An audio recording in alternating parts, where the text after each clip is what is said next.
Handling combined solids with differing base radii, the ring concept. Welcome, everyone. Before we dive into today's new topic, let's take a moment to reflect on what we have already mastered. In our previous lessons, we focused on calculating the surface area of combined solids where the bases of the two shapes matched up perfectly, meaning the radius of the top shape was exactly the same as the radius of the bottom shape. However, as we move into more advanced geometry, we need to prepare for more complex, real-world scenarios. In reality, the two solids being joined often have different radii. Imagine placing a small cone on top of a much wider cylinder. The bases simply do not overlap completely. Because these circles don't match, a new geometric feature is created at the junction where the two shapes meet. This leftover, exposed area forms a circular band, which we mathematically refer to as a ring, or, more formally, an annulus. In the next few slides, I will show you exactly how to identify and calculate this area so you can find the total surface area of even the most complex objects. Understanding the concept of the ring, annulus. Now that we've established that joining solids with different radii creates a gap, let's look closer at what that gap actually looks like.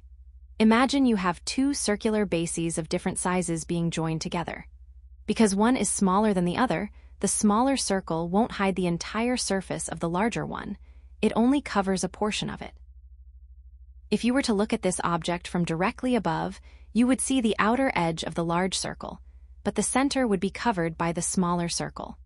The part that you can still see, the part that remains exposed to the air, is that space trapped between the outer boundary of the large circle and the inner boundary of the small circle. Mathematically, we can find the area of this exposed part quite easily. It is simply the difference between the areas of the two circles. To put this into a formula that you can use in your calculations, let's say we have a larger radius, which we will call capital R, and a smaller radius, which we will call lowercase r to find the area of this ring, or what we call an annulus. You take the area of the larger circle and subtract the area of the smaller circle. In mathematical terms, that is, area of ring equals pi r squared minus pi r squared. And to make your calculations more efficient, you can factor out the pi, so the formula becomes area of ring equals pi times the quantity r squared minus r squared. Keep this formula in mind, because in the next slide, I'm going to show you a systematic way to apply this concept when calculating the total surface area of much more complex objects.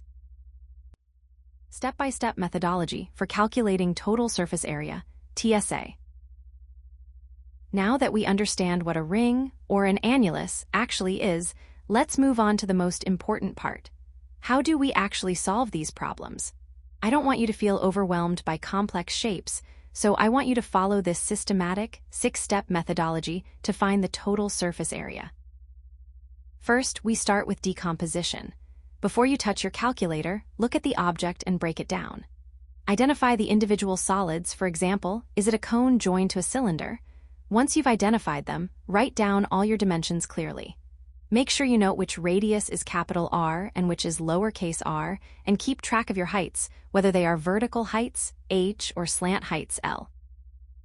Step 2 is to identify the exposed curved surfaces. This is usually the easiest part. Calculate the curved surface area, or CSA, for each individual solid. Since these curved parts are on the outside of the object, they will always be part of your final total. Next, in step 3, we need to analyze the interface, which is just a fancy word for the joining point. This is where students often get stuck.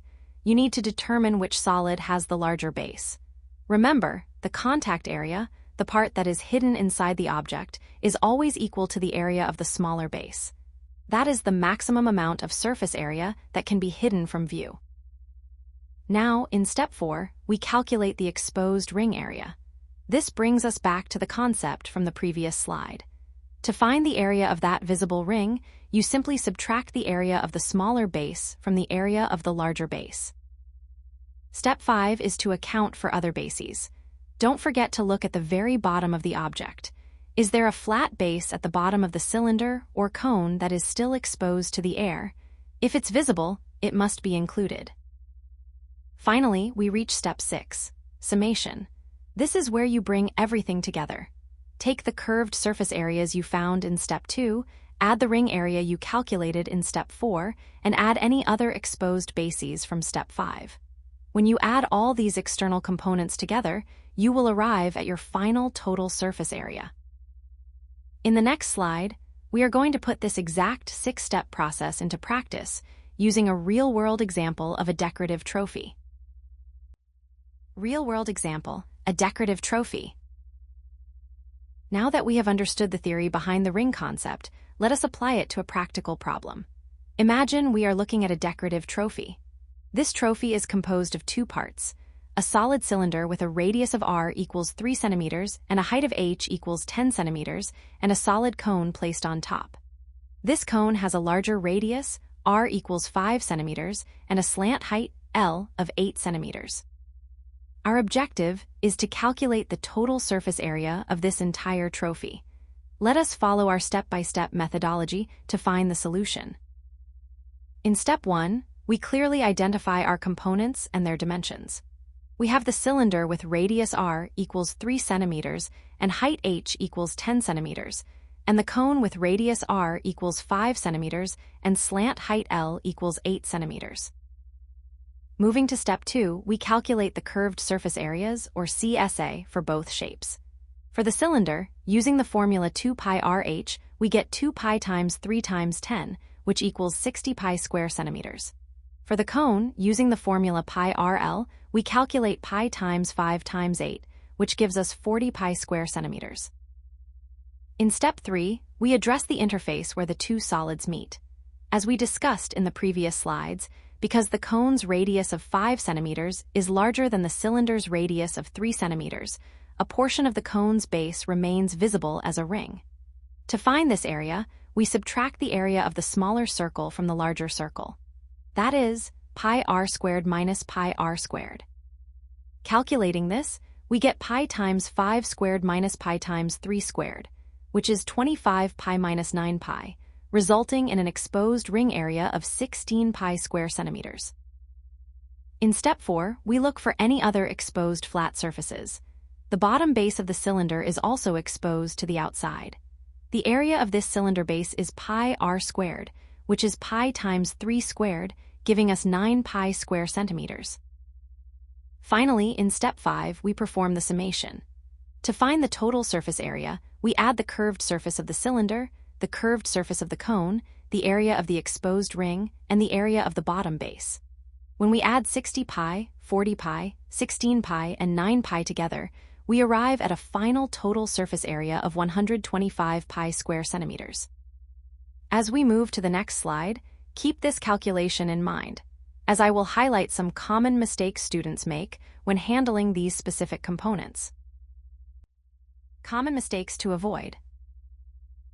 Now, before we wrap up our lesson, I want to pause and discuss some common pitfalls. Even if you understand the concept of the ring, it is very easy to make a calculation error if you aren't careful. First, watch out for ignoring the ring. A very common mistake is to simply add the curved surface areas together and stop there. Remember, as we saw in our trophy example, because the radii are different, a portion of that larger base is still visible to the eye. If it's visible, it must be part of your total. Second, be careful with incorrect subtraction. I've seen students calculate the area of the ring and then accidentally subtract it from their total instead of adding it. I want you to use this simple rule of thumb. If you can physically touch the surface with your hand, it must be added to the total surface area. Third, avoid double counting the contact area. This is a tricky one.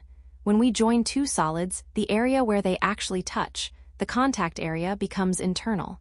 In our previous example, that was pi times r squared. Because this area is now hidden inside the object, it must be excluded from both shapes. You cannot include it in your final sum. Finally, please be diligent about confusing r and r. When you are working with multiple shapes, it is easy to swap the larger radius with the smaller one. This will lead to a mistake when you are calculating the difference in the formula. Pi times the quantity, r squared minus r squared. Always, and I mean always, clearly label your radii before you start your calculations to ensure your subtraction is accurate. Once you've avoided these traps, you'll be ready to look at our final summary of the key takeaways. Key takeaways. First, let's revisit the terminology. Remember, an annulus is simply the technical name for that ring-shaped region we've been discussing. It is the area found between two concentric circles that have different radii. Second, when you're dealing with joined solids where the radii don't match, you must account for that flat junction. The exposed flat area at that meeting point is calculated by taking pi, multiplied by the larger radius squared, minus pi, multiplied by the smaller radius squared. You can also write this more simply as pi, multiplied by the quantity, larger radius squared minus smaller radius squared. Finally, the most important rule for your calculations. The total surface area of any combined solid is strictly the sum of all surfaces that are externally visible. To find this, you will sum up the curved surface areas of all the individual shapes, then add the area of the ring we just discussed, and don't forget to add any other exposed bases, such as the bottom of the object. All right, we have reached the end of our lesson, so let's wrap everything up by reviewing the key takeaways to ensure you have a solid grasp of this concept. If you can touch the surface from the outside, it must be included in your total. Keep these steps in mind, and you'll avoid the common pitfalls we discussed earlier. Great job today!